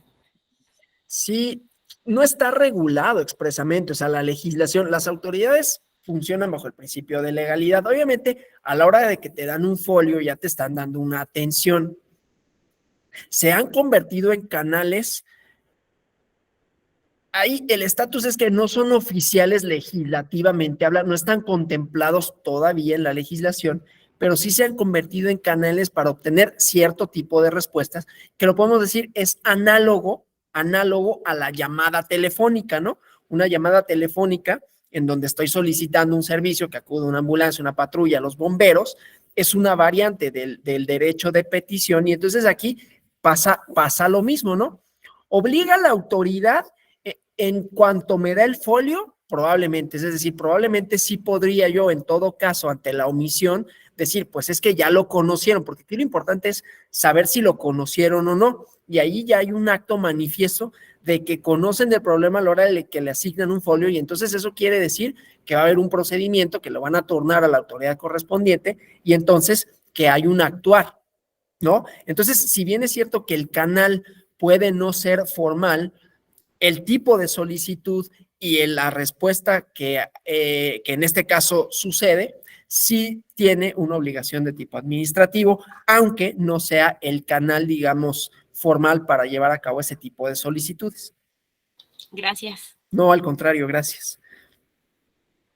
Bueno, si no hubiera más preguntas o comentarios, pues yo les agradezco por su atención, por su presencia, por su asistencia, los comentarios, desde luego, esperando que haya sido pues interesante, enriquecedor, ¿no? El contenido de este diplomado con sus distintas variantes, vertientes del derecho de petición, que como vemos es mucho más que solo el texto constitucional, que tiene muchas posibilidades, ¿no? Que tiene muchas vertientes y que aún los requisitos constitucionales, pues hay que irlos desgranando poco a poco, y que además pues está la obligación de la respuesta y con ello también una serie de requisitos igualmente constitucionales. Muchísimas gracias. Quienes estén en la Ciudad de México, tenemos ¿cómo se llama? Simulacro a las 11 de la mañana. No se asusten por la alarma, y nos vemos en algún otro módulo de este o de otro diplomado, alguna otra actividad académica en la Escuela Judicial Electoral. Yo les dejo aquí mi correo electrónico por si quisieran algún tipo de información, bibliografía, etcétera. Con mucho gusto les atiendo. Me reitero a sus órdenes. Agradezco a las personas de tecnologías que nos permiten estar en estas encuentros virtuales. Y bueno, a todos ustedes que tengan un feliz miércoles. Ya está cercano el viernes, ya se siente un poquito, ¿no? Y bueno, nada, descansen, tengan una bonita mañana y hasta la próxima. Gracias. Gracias. Saludos igualmente, gracias.